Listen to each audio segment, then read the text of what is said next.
Mesdames et messieurs, encore une fois, bienvenue sur ce plateau spécial consacré, vous l'avez compris, à la société Topaz Multi-Industrie SA, une société installée en Guinée depuis les années 95-97. Et pour en parler donc de ce que la société Topaz fait en Guinée depuis ces années, je reçois sur ce plateau M. Kemoko Touré, conseiller principal de la direction générale. Pour en parler justement de cette société, depuis les années à sa création jusqu'à aujourd'hui, où on a 5 unités industrielles qui sont créées avec à sa tête M. Ashok. Parlez-nous du tout début donc, de la société Topaz. Merci beaucoup, M. Silla. Donc, je m'exprime ici par délégation de M. Éric Benjamin Cole, qui est le directeur général adjoint de la société. Comme chacun le sait, M. Ashok Vaswani est le fondateur de cette société, celui qui a inspiré tout ce qui a conduit à Topaz que nous connaissons aujourd'hui. Donc moi, je suis conseiller de cette direction générale depuis à peu près 2 ans et demi. Oui. Et c'est vrai que Topaz est une société étonnante à bien des égards, mais nous aurons l'occasion d'en parler.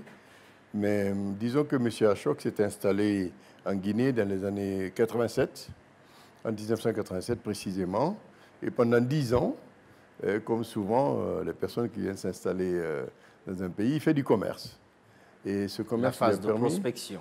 Voilà, ce commerce lui a permis de bien connaître l'entreprise, oui, mais aussi peut-être d'accumuler des revenus pour véritablement se lancer dans ses passions. Et c'est 10 ans après, en 1997, qu'il rachète cette entreprise nationale qui s'appelait Sipeco, qui est une entreprise de peinture de la République de Guinée. Oui. Je crois que c'est d'ailleurs le seul rachat qui réellement s'est traduit par une activité industrielle significative.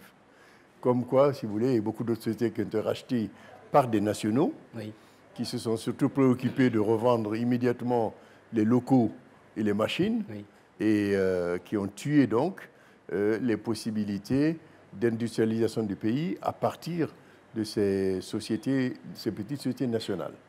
Même si elles n'étaient pas financièrement rentables, oui, mais c'était des sociétés qui avaient créé un capital économique et humain que l'on aurait pu exploiter. Donc M. Ashok a été le seul qui véritablement a exploité cet atout industriel. Et donc en 1999, il a mis 2 ans de travaux, oui, et en 1999, il a lancé à Matoto, ici, cette société de fabrication de peinture. Et à l'époque, il y avait ajouté de la bougie. C'est la première unité industrielle, oui, qui a été la créée première, juste. Oui. Voilà. Il y avait ajouté des bougies. Mais vous savez, comme souvent, il est un petit peu mystique. Hein. Les bougies provoquaient beaucoup d'incendies dans les foyers. Ça a été un pincement de cœur pour lui de voir tout ce qu'il y avait comme incendie dans Absolument. le pays, dans les ménages. Voilà. Il s'est peut-être dit peut-être que ce n'est pas la bonne approche. Ben, il y avait très peu d'électricité à l'époque, comme c'est une sorte de visionnaire.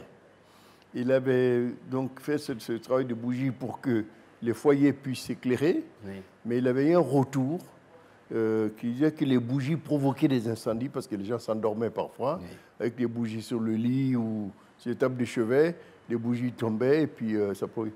Et il a une mauvaise conscience. Il se sentait un peu coupable, oui, de tous ces accidents ou ces incidents, et finalement, il a abandonné l'activité bougie. Vous voyez, ça c'est le côté un peu mystique. Absolument, de M.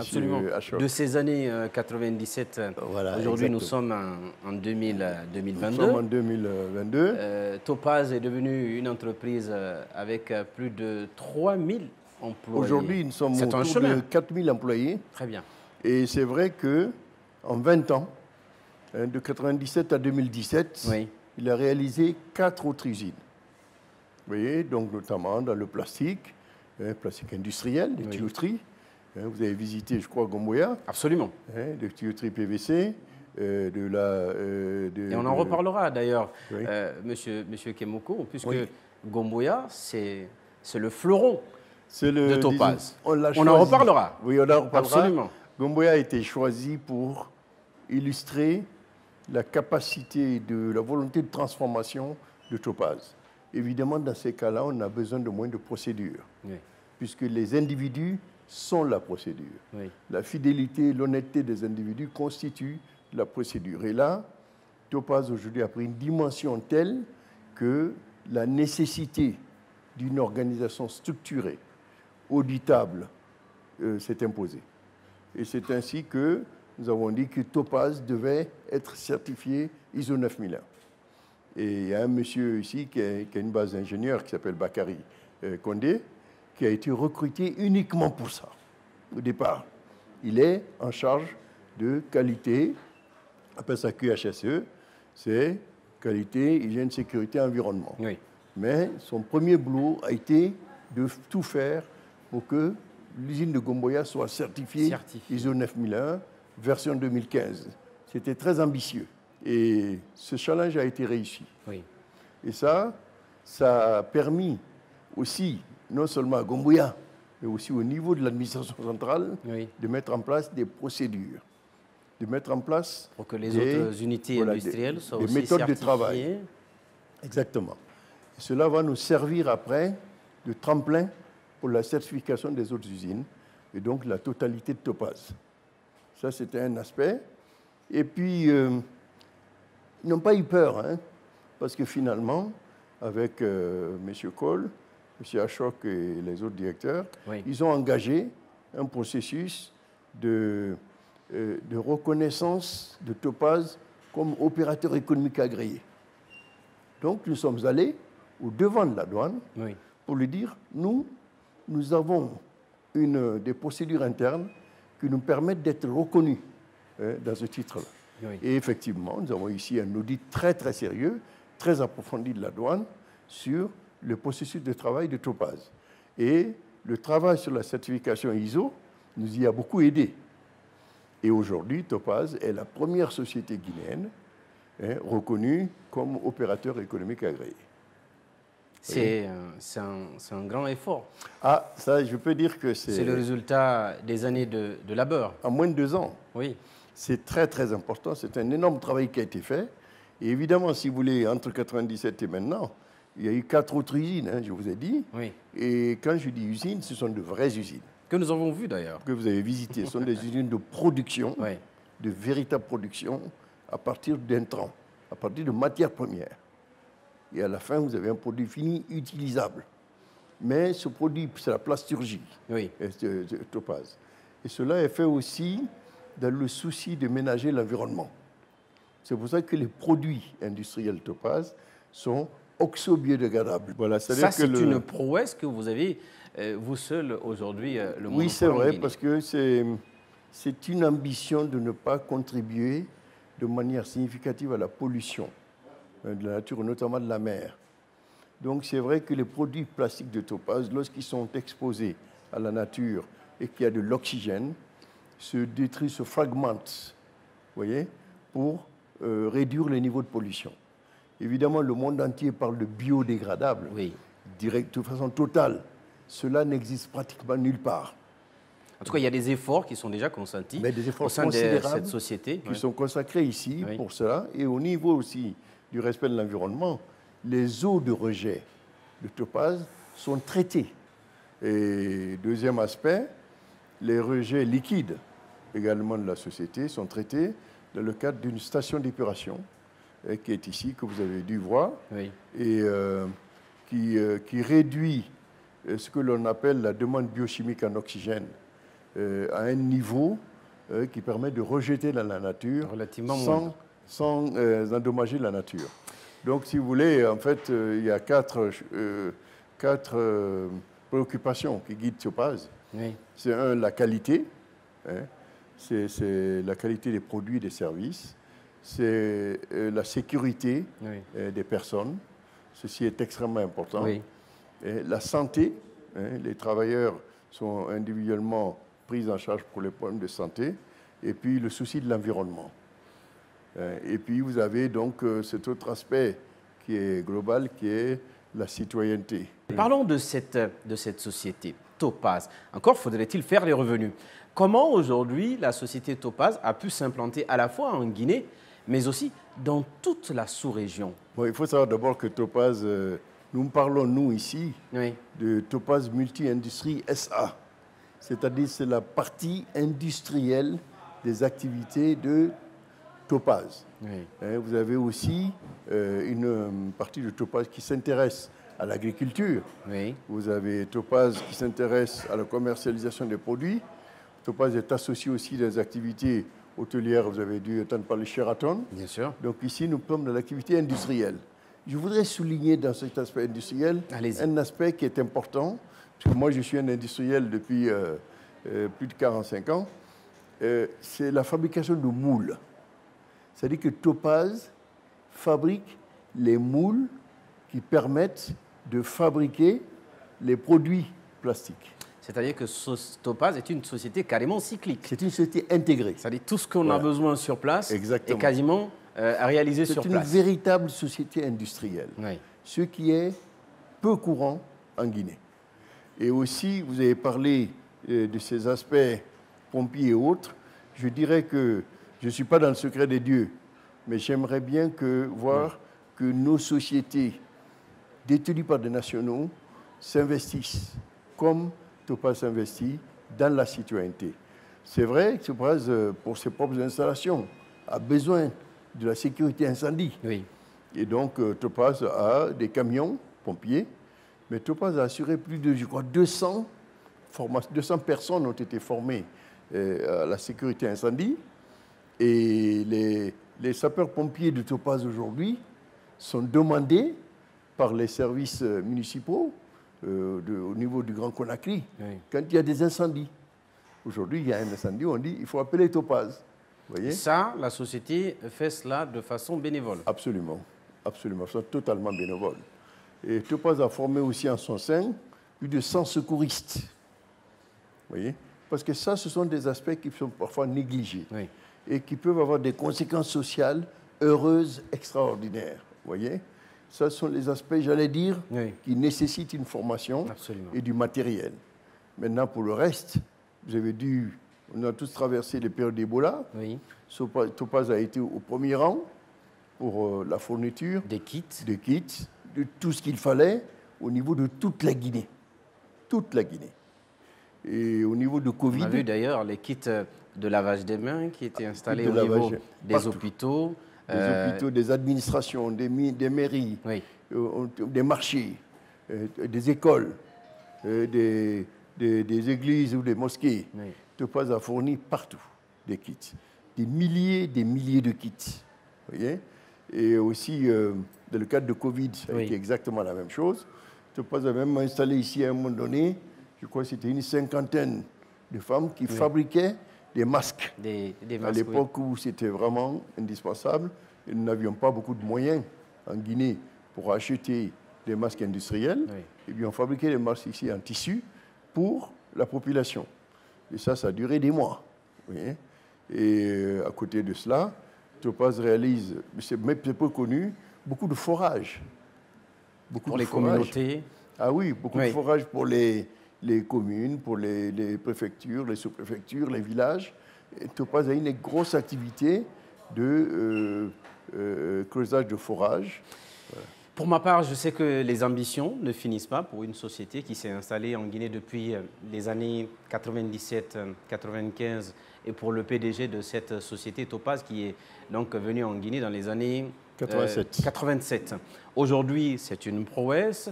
La société Topaz a montré ses capacités à la fois à travers la création d'une première usine ici à Matoto qui s'est transformée en création de 3 unités industrielles en immersion, vous l'avez vu tout à l'heure dans le reportage de Tomou Traoré. En plus de ces initiatives, il y a la société Topaz Site Gomboya, Topaz Site Mania. À présent, une question.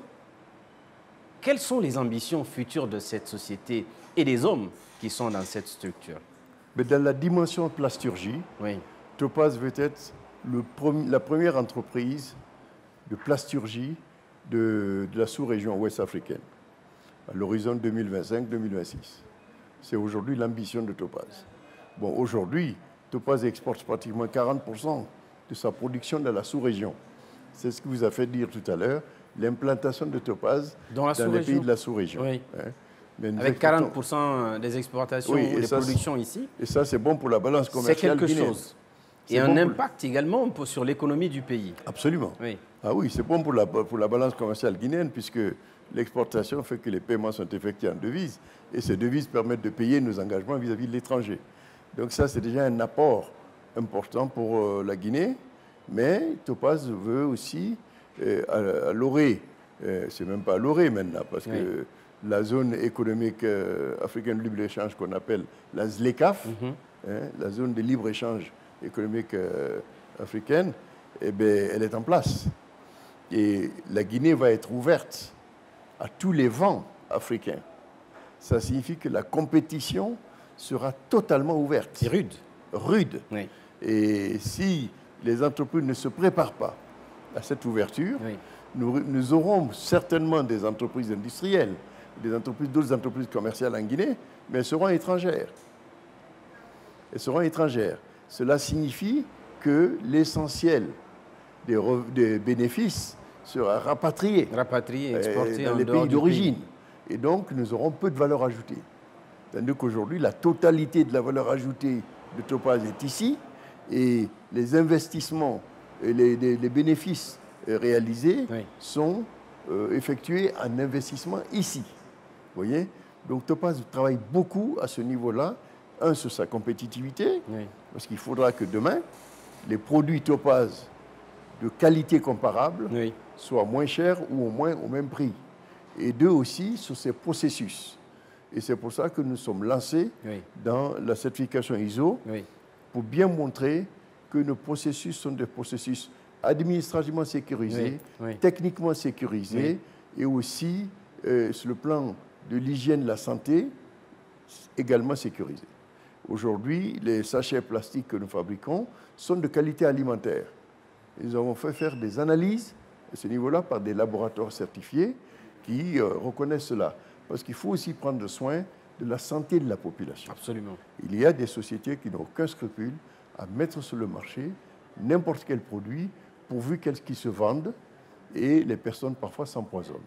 Vous parlez de santé, moi je parle de santé, cette fois santé financière de vos employés. Ici à Topaz, m'a-t-on dit, il y a un système à la fois très intéressant qui permet aux employés qui viennent d'arriver. J'ai rencontré quelques modèles en la personne de Savané qui fait partie de ces jeunes qui sont arrivés ici très petits, tout petits, qui ont commencé tout petits et qui sont aujourd'hui, qui font partie de la direction générale de cette entreprise. Quelle est la politique de management des employés de la société Topaz qui fait que cette entreprise se démarque des autres? Ça, c'est la particularité aussi de Topaz. On peut faire ce que l'on veut. On peut acheter les machines que l'on veut. Si vous n'avez pas le personnel qualifié, et le personnel attaché à l'entreprise, vous pourrez avoir du succès, mais il ne sera jamais durable. Jamais. Et ce qu'a compris le fondateur de cette société et ses responsables, c'est de considérer que la main-d'œuvre est leur première richesse. Et vous savez qu'au niveau de la Guinée, nous avons malheureusement un système de formation qui s'est dégradé. Oui. Et donc, il a fallu prendre en main la formation technique des employés et surtout un certain nombre de cadres. C'est dans ce cadre-là que monsieur Savané, qui est un des exemples de progression dans l'entreprise, qui a été même à un moment donné cariste, vous voyez, et qui a été soutenu par l'entreprise, a effectué des études universitaires complètes et qui a même passé un Master Business Administration, un billet aux États-Unis, en France, et qui a été laissé libre de choisir où il veut travailler. Et il a décidé de formé revenir par Topaz en Guinée. Et le monsieur Achok lui a dit, tu vas travailler où tu veux. Et il a choisi de travailler pour Topaz. Actuellement, je crois que nous avons 8 personnes qui sont en Tunisie, qui sont en formation depuis 2 ans, en formation technique de haut niveau, qui vont revenir après en Guinée et puis choisiront de travailler soit chez Topaz, soit ailleurs. C'est-à-dire, c'est de former... Mais la responsabilité managériale et la responsabilité sociétale vis-à-vis de ses employés est déjà un acquis à votre niveau, puisque vous permettez... Voilà, c'est dire aussi qu'une entreprise ne doit pas s'occuper seulement de ses propres besoins. D'une certaine manière, vous ne vous imposez pas sur vos travailleurs que vous permettez d'aller avoir de la formation. C'est une société qui a des valeurs. Oui. Et sincèrement, moi, c'est aussi la connaissance de ces comportements qui m'a permis d'être à l'aise comme conseiller ici. Et enfin, les travailleurs de Topaz, en tout cas par l'échelle guinéenne, sont payés correctement. Et chaque année, ont des augmentations qui leur permettent d'espérer arriver à un niveau de rémunération décent. On va faire une petite indiscrétion, le salaire minimum? Ah, je ne suis pas autorisé à... Je pensais avoir l'exclusivité, mais ce n'est pas grave.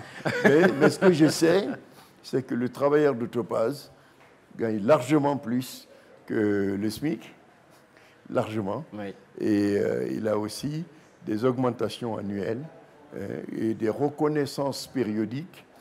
Lorsque nous avons, par exemple, le Ramadan qui est terminé, eh bien, tous les travailleurs de l'entreprise reçoivent de la part de l'entreprise ce qu'ils appellent ici des cadeaux. Oui. Vous voyez, c'est souvent de l'huile, un sac de riz, de l'argent. Vous voyez, c'est-à-dire tous les événements importants sont marqués par une reconnaissance de la direction. Mais ce qui est certain, j'ai rarement vu, enfin je crois que moi je n'ai jamais rencontré un travailleur ici qui se plaint de son sort en tant que salarié ou qui a envie de partir parce qu'il a trouvé mieux ailleurs. Vous voyez? Et ça, ce sont des signaux. Le système salarial est déjà suffisamment attrayant. C'est-à-dire qu'il est suffisamment bon, en tout cas, pour des travailleurs qui sont au milieu de gamme et qui sont les principaux créateurs de valeur. Voilà, nous sommes pratiquement à la fin de cette émission. Il ne me reste plus que quelques minutes à égrener au compte de cette émission spéciale Immersion. Pour la première fois que vous ouvrez les portes de cette société à une structure médiatique, Joma TV a le privilège d'être dans vos locaux. Une dernière question qui va porter à présent sur le PDG, le fondateur de cette entreprise ou de cette société et même du groupe Topaz. Oui. Il y a une histoire d'amour entre Ashok et la Guinée. Au-delà de l'argent, au-delà du profit, c'est Absolument. quoi l'attachement de ce monsieur pour la Guinée? Je crois que, bon, vous savez, pour faire parfois de grandes choses, Oui. vous êtes obligé de créer de la richesse. Oui. Donc, ce monsieur, il a créé de la richesse. Mais il a créé de la richesse pour pouvoir assouvir ses ambitions humaines. Vous voyez? Et c'est un monsieur qui, pour moi, est assez mystérieux. Vous voyez? Il a une sorte de... Il a un humanisme vissé au corps. Vous voyez? Il veut absolument rendre les gens heureux. Et il fait tout pour que cela soit une réalité. Et il fait tout aussi pour que son environnement ne soit pas agressé par ce qu'il fait. Vous voyez? Bon, ce n'est sûrement pas de la perfection. Mais en tout cas, il y réussit assez bien. Parce que dans son entreprise, en tout cas dans ses entreprises, ses employés sont relativement satisfaits de l'environnement global. Et aussi, il est extrêmement présent auprès de la société guinéenne. Auprès de la société guinéenne. Et cela montre aussi, comme on appelle maintenant de façon moderne, les responsabilités sociétales. Vous voyez? Mais ce qui est certain, lui, ce n'est pas l'équation RSE, c'est l'humanisme surtout. Voilà, M. Kemoko, il ne me reste plus qu'à vous remercier pour cette occasion que vous nous avez donnée de découvrir donc les installations de la société Topaz Multi-Industrie SA. Mesdames et messieurs, vous avez pu donc voir et constater le développement de cette société depuis les années 95-97 jusqu'à aujourd'hui en 2022 avec ses ambitions toujours d'être compétitif, mais surtout de satisfaire le pays, la Guinée, qui est aujourd'hui la nation d'accueil de Ashok. Ashok, avec cette histoire d'amour entre l'homme et la Guinée. C'était donc votre émission La Guinée qui bouge, en exclusivité, immersion inédite ici à Matoto sur les installations de Topaz Multi-Industrie. À très vite. Moi, je vous donne rendez-vous prochainement dans une nouvelle émission, encore une fois, sur le développement de la Guinée.